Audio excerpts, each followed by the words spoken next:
And good morning. Welcome to Community Voice. Today is Friday, November 12th, and I'm your host, Josh Engel. Today we are chatting with Dr. Jason Sanders, radiation oncologist with Tanner Radiation Oncology and Tanner Cancer Care. Today we're going to be chatting about, of course, the Tanner Radiation Oncology, the Tanner Cancer Care Promise, 3 days from diagnosis to treatment, and superficial radiation therapy. As mentioned earlier, joining me is Dr. Jason Sanders. Good morning, Jason. How are you? Good morning, Josh. It's good to be here, and I'm doing well this morning. Excellent. Well, we appreciate you taking the time to come on the program today to chat about cancer and chat about the oncology division over there at Tanner. If you would please tell us a bit about tell us your bio, tell us your origin story. What brought you here to Carrollton at Tanner Healthcare? So I actually grew up in Central Florida area, about an hour north of Orlando, to a city that's very similar in size to Carrollton. And my father is recently retired urologist, but he practiced out in that area. And so, I think the misconception a lot of people have is that they have to go to a big city to get, high quality care. But that's really not the case, especially when you have a place like Tanner that's got all of the resources of pretty much any specialty you could want through a multi-hospital network. And that's just something that I was very impressed with growing up, and something that I saw in Tanner, and I saw the promises and their obvious commitment to providing the best care. And so that's how I ended up here. Would you say that what we have in Tanner is rare? I mean, as you mentioned, this is a hospital system where you have access to so many specialities. Are we particularly lucky here? I'd say absolutely you are. So let's chat a bit about skin cancer.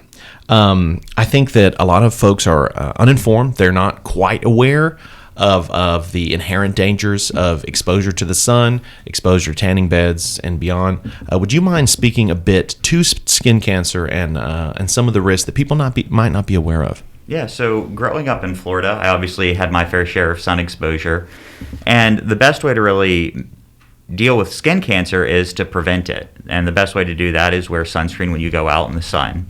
When we're younger, that's obviously a little bit harder for us to do. And then a lot of people do like having that tan appearance, so tanning beds have become more popular. And those things are, constantly providing low levels of damage to the DNA of our skin cells, which can ultimately transform into skin cancers. When we talk about skin cancers, there's really two primary types of skin cancer we talk about. There's non-melanoma skin cancers, which are the most common, and then melanoma skin cancers, which I think most people are aware of. The vast majority of these are going to be the non-melanoma skin cancers, which are usually, the most common are going to be basal cell or squamous cell skin cancers. They are usually, very easily noticeable, very slow growing, and they're something that your primary care doctor or dermatologist can usually pick up at a very early stage, and they can be taken care of with a simple biopsy or a small surgical procedure. However, if they're left untreated for a long time, they can grow very large. They can be destructive, especially if they're growing on a place like the nose, the eyelid, or the ear. And that can cause functional problems, but it also allows them to become a risk of spreading for squamous cell skin cancers. And they actually can be fatal, though that is rare because they are usually easy to catch when they're early on. What are some things that people might want to keep an eye out for either non-melanoma or melanoma skin cancers? So I think, the best thing you can do is, if you have an area that's concerning, that's new, that's growing, to speak with your provider so that they can check it out. We all have little spots on our skin, and for the most part, those spots are going to be benign, nothing to worry about. But if you notice any lesions that are getting darker, bigger, starting to bleed, just becoming a little bit more firmer, or if there's really just anything you're concerned about, it never hurts to ask. Sure. What about pain? Would perhaps an area that is becoming cancerous, would it be sore to the touch? So in general, skin cancers aren't going to be painful. There's always exceptions, and they can be, especially if they start to ulcerate or kind of break open and have a little bit of bleeding, then they definitely can be painful, but it's not something that, I wouldn't say, this spot isn't hurting me, I don't need to worry about it. Sure. Do we have an idea about how many cases of skin cancer happen a year? So it's really hard to get a firm estimate on that, just because they are so common, and for the most part, they can be caught when they're so small. A lot of times, if they're very small and maybe even a precancerous lesions, dermatologists will actually freeze those lesions off or do some sort of other local therapy to just kind of take care of it. So it's really hard to get an estimate of how many cases there are nationally or throughout the world. That being said, they're by far the most common cancer type. And when you look at the American Cancer Society figures that they put out, everyone sees breast, prostate, lung cancer. It actually doesn't include non-melanoma skin cancers just because they're so frequent and because they're so rarely fatal. So that number's much larger, but those aren't considered counted the same, as it's usually quickly treatable, easily treatable, and not as lethal. Correct. And just because the numbers are a little bit harder to gauge just because it's not followed quite as well as the other cancer types. Sure. Now, I did want to remind all of our audience that we are currently streaming on Facebook Live on the WLBB Facebook page. So I have the pleasure of having any of my questions answered here. But if you have some questions that you would like to ask Dr. Sanders about cancer or perhaps Tanner Oncology, feel free to type those into the comments, and I'll be happy to read those. So if we could you speak on, of course, Tanner Radiation Oncology? Mm-hmm. Yeah, so Tanner Radiation Oncology is where I'm practicing with my partner, Anil Dople. He's also from Florida as well. And we really have a state-of-the-art facility. We have any machine that you really could want as a radiation oncologist. We provide superficial radiation, which is used for the management of non-melanoma skin cancers and potentially for the prevention of regrowth of keloids. We have traditional LINAC-based, photon-based linear accelerators. And we have a TrueBeam and Trilogy unit, which are state-of-the-art. They have all of the bells and whistles that you could want. More recently, we've implemented our deep inspiratory breath-holding technique for patients with left-sided breast cancer. And what that does is it allows us to help use our body's natural anatomy and how our body changes when we breathe to help decrease the heart dose when we're treating breast cancer. We also have electrons on those two machines, which is another tool for treating skin cancers where superficial radiation might not be the best option. And then we also have a HDR unit using an iridium-192 source for treating gynecologic malignancies. So this is a bit microcosmic here, but could you speak on how radiation, what radiation does to these cancer cells to help the patient? Yeah. So there's a lot of different types of radiation. I'll focus more on X-rays, which are the most traditional type of radiation, and it's how superficial radiation or our normal LINAC radiation works. So it's using high energy X-rays. So the same thing as when you get a CT or an X-ray, traditional X-ray for, say your chest or an arm. It's just a much higher energy. And what that does is the X-rays go into the cells, into the body. They're painless when they're passing through the body, but they cause damage to the DNA of the cells. Now, normally when our cells have damage to them, they're able to put the brakes on and say, hey, something's not right here, and try to repair those damages. Cancer cells are not as good at that repair or putting the brakes on things because they're cancer. They're growing quickly. They're just trying to divide. So when you don't have the time to repair those damages, they ultimately, become fatal. And so it kind of leverages our body's natural ability to heal and provide for itself against the cancer so that it's more lethal for cancer cells than it is for our normal tissues. Thank you for explaining that. I've been wanting to ask someone that for a long time. So we're going to go ahead and take our first break, but when we come back, we will continue our conversation with Dr. Jason Sanders from Tanner Radiation Oncology as we discuss Tanner's 3 days from diagnosis treatment options, as well as their superficial radiation therapy, and a lot more. So stay with us. Health is a journey. It's making better choices, even when it's not easy. It's taking care of yourself and the people you love. At Tanner Health System, we're there for you with every step, with primary care, heart care, cancer care, women's care, orthopedics, surgical services, and so much more. We're dedicated to helping you live and feel your best. So let's get on that journey to health. You've got places to be for many years to come. Find us at tanner.org. Oak Mountain Academy has offered a challenging college preparatory education for 60 years. With over 500 graduates, we have maintained a 100% college acceptance rate. Over 90% of our students earn acceptance to their first choice of college or university, and over the past 5 years, our students have earned over $10 million in scholarship offers. Our students are creating a legacy. Come, be a part of our family and create your own legacy today. To learn more, visit us at oakmountain.us.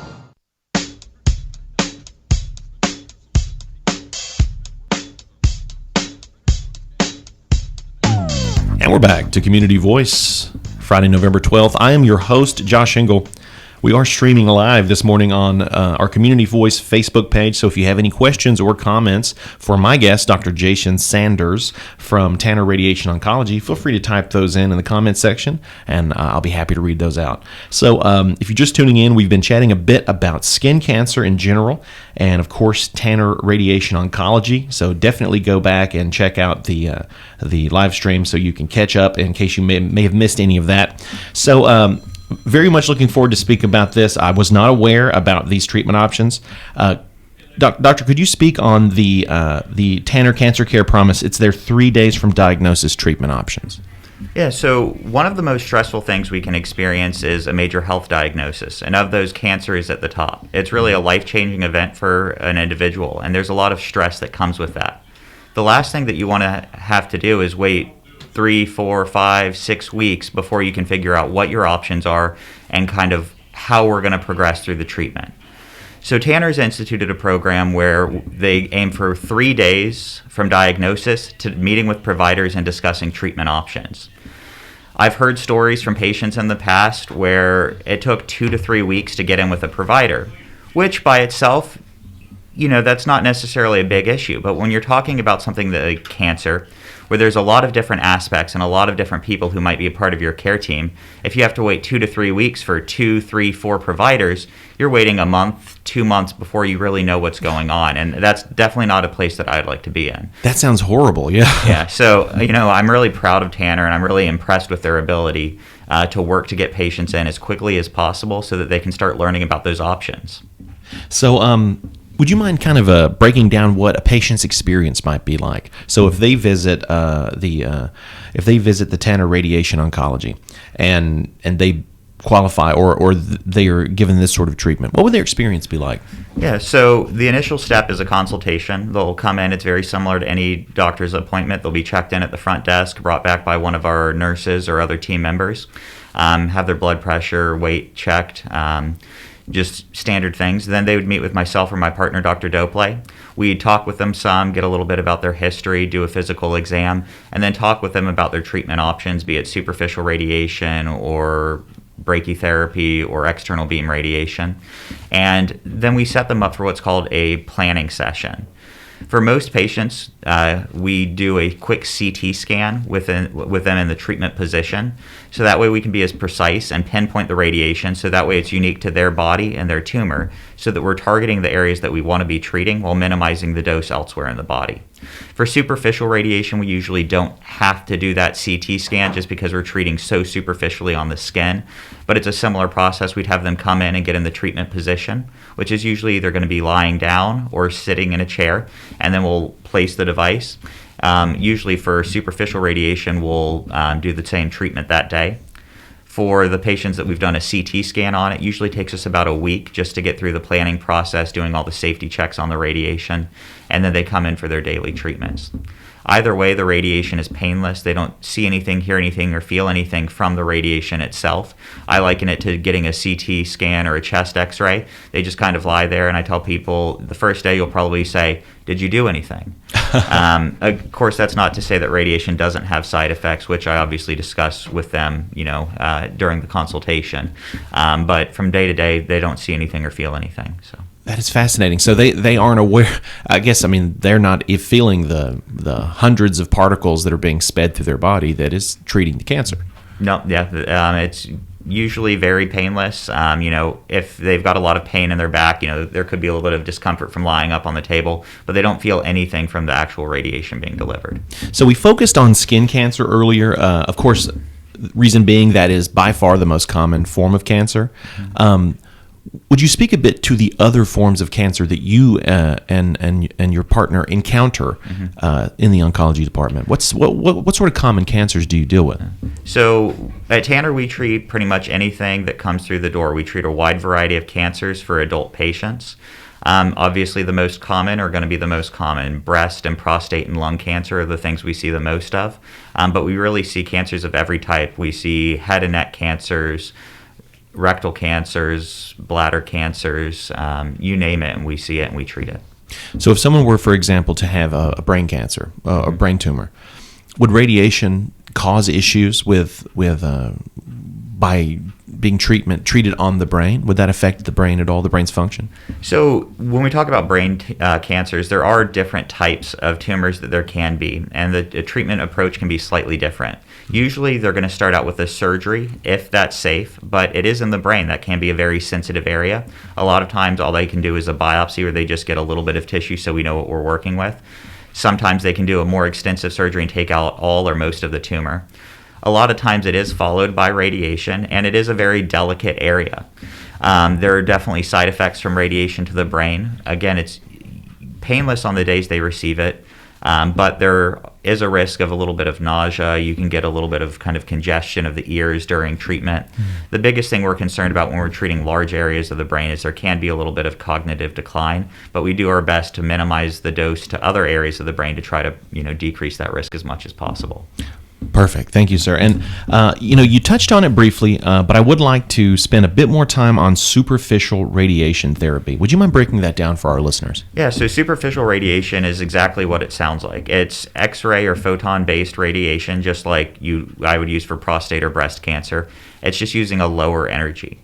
So what that means is the actual X-rays don't penetrate deep into the skin at all, and it stays very superficial. So what that allows me to do is get a very high dose of radiation to the skin while minimizing dose to structures below that, the muscle, the bone, any organs if we happen to be treating, on the abdomen or chest. And so it really is perfect for treating skin cancers because they're skin cancers. They're very superficial. They're usually not growing very deep. And so it allows me to treat them adequately with a precise dose of radiation while sparing the tissues beneath. Fascinating. So just in your time in oncology, how have you seen this technology transform over the years? So I will say the vast majority of places use electrons to treat skin cancers, and that's because electrons can be done on the typical radiation machines that most practices have, and we have that ability at Tanner, and we use it when it's appropriate. Those can get a little bit deeper, so if we have a skin cancer that's more invasive than just on the top of the skin, it's excellent for that. But it can be used for those that are very superficial. The main thing with, why places don't have it is you have to have an entirely separate machine to do this superficial type of radiation. Both of them have excellent cure rates. Both of them are, excellent treatment options. But the benefit of superficial radiation is it allows us to really spare things that are deeper, so it's only treating that area. There are methods you can use with electrons too, but superficial, if you have that ability, I think is an excellent treatment option. So this is a way to calibrate and focus the treatment so as to cause less damage, albeit small damage, to the surrounding organs and the rest of the body. Yep, the goal is less damage to the normal cells surrounding it while still being equally as effective at treating the cancer. Would you mind speaking a bit on common fears? I know that, a lot of folks tune into these Tanner broadcasts. Sometimes they're just wanting their fears salved. They're concerned. Maybe this is a topic that they're having to deal with or going to have to deal with. Mm-hmm. What are some common fears or common misconceptions that you see with patients that come to see you? So one thing that I think is pretty common that's not necessarily related to radiation, but sometimes it is the misconception that, if you cut into it, then it causes it to spread and kind of blow up throughout the body. Or sometimes I've heard people say, if, you treat it with radiation, is that going to make it spread? Mm-hmm. And so for the vast majority of patients, surgery or radiation is not going to cause the cancer to spread. It's just, a lot of times there are cells that have already spread out. So when you treat the original spot, 6 months down the line, you might notice that there are spots elsewhere in the body. That's something that would have happened regardless of whether it's treating. It wasn't actually caused by the cutting. It's just kind of a coincidental thing. Another question we get a lot of is, is the radiation painful, which I answered. It's not going to be painful when it's delivered at all. Another common thing that people ask is, what kind of precautions do I need to take around my family members? Do I need to stay away from my kids? Do I need to, keep my dog off of me? And with the type of radiation we're delivering at Tanner, you're not going to be a hazard to anyone around you. Again, it's just like getting a CT scan. Those X-rays come into your body, hit the tumor, leave your body, and they're gone. You are not radioactive.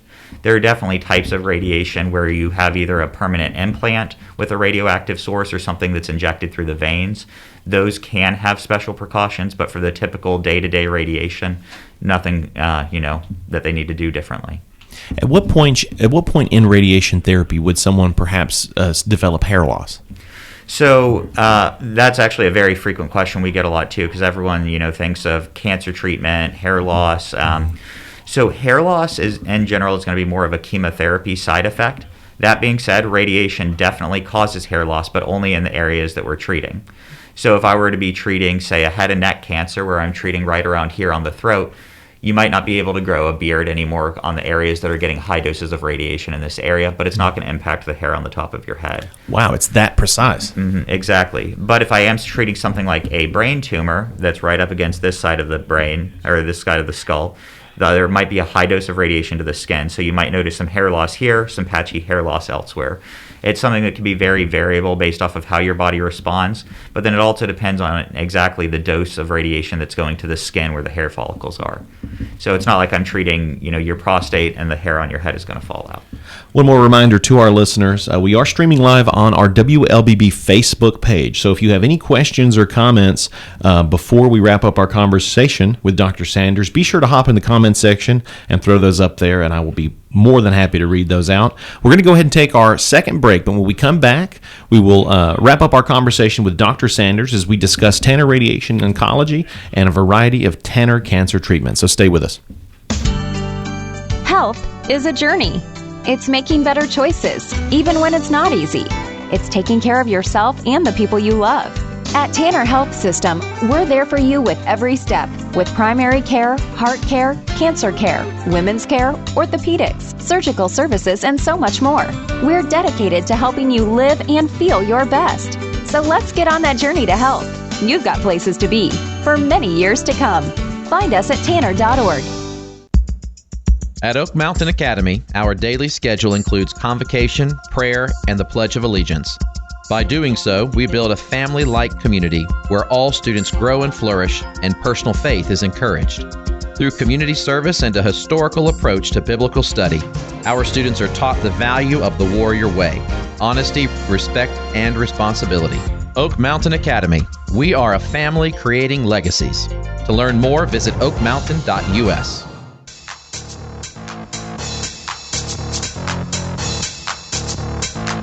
And we're back to Community Voice. I am your host, Josh Engel. Today's Friday, November 12th, and we are streaming on Facebook Live. So if you have any questions or comments today for our guest, feel free to hop up on Facebook and throw those in there, and I'll ask them of our guest, Dr. Jason Sanders. We're talking about Tanner radiation oncology.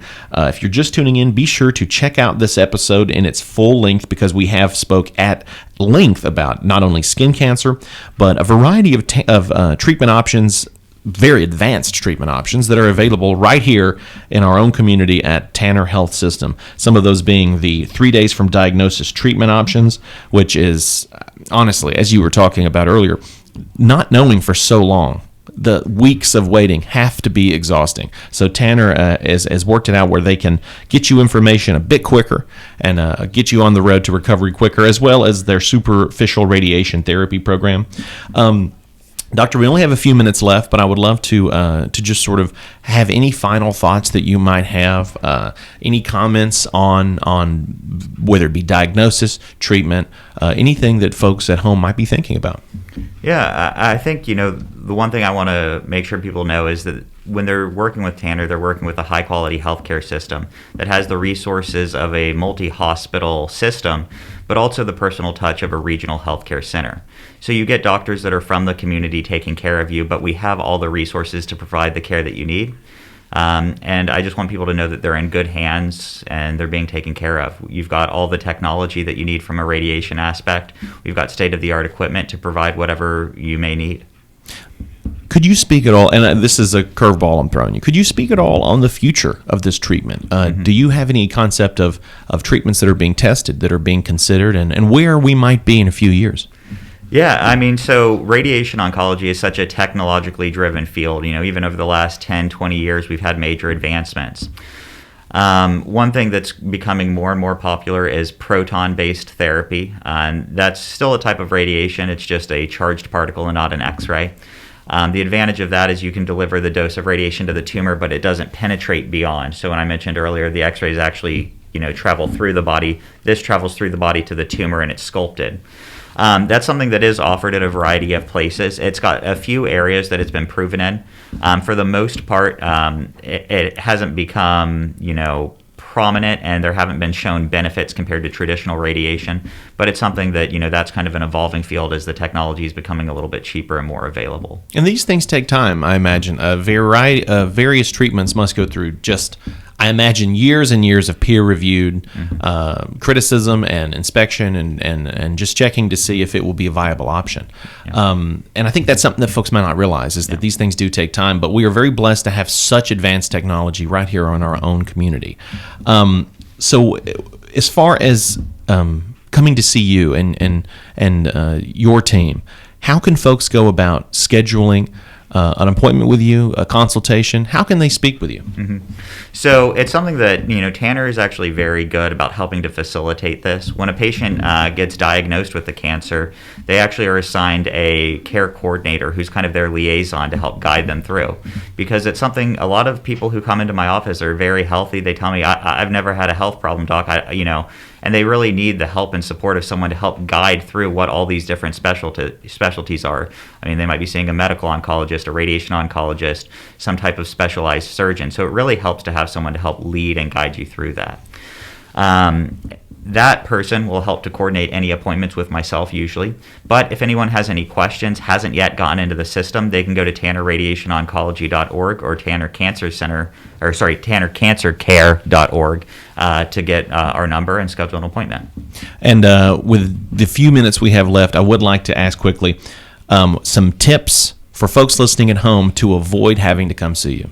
I think in general, a healthy lifestyle is never going to hurt anyone. Exercising regularly, staying hydrated, doing the best to keep off those extra pounds is going to be the number one thing.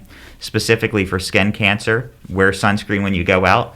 Even if it's not, I'm going to the beach, I'll put on sunscreen. Daily application, even just walking around, you're getting a lot of sun. On top of that, make sure to go to your normal screening appointments, talk to your primary care doctor about colonoscopy, mammogram, so that way if you do have something, we can catch it early, minimize the chance that you need to see me, or it's an easier process if you see me. Fantastic advice. Great advice. And I wanted to make sure to leave that with listeners towards the end so that can stick with them, and perhaps that can be something that they try to implement into their lifestyle. I know we're always trying to work on bettering ourselves, but that is definitely some great tips. One more time, the websites and locations where folks can learn more. Yep, tannerradiationoncology.org, where you can learn specifically about radiation. We have a variety of videos and pamphlets talking about our department and the services we offer. And then tannercancercare.org as well for a more general overview of the services that Tanner offers for cancer care. Perfect. Well, Dr. Sanders, again, I want to thank you for taking the time to come into the studio today and chat about these topics with us. And of course, we hope to have you on the program again soon. And maybe in a few years, we'll be talking about proton therapy. Who knows? Well, thank you very much, Josh. Well, and also all of you that were tuning in at home or tuning in live on Facebook, thank you for joining us. We'll see you next week.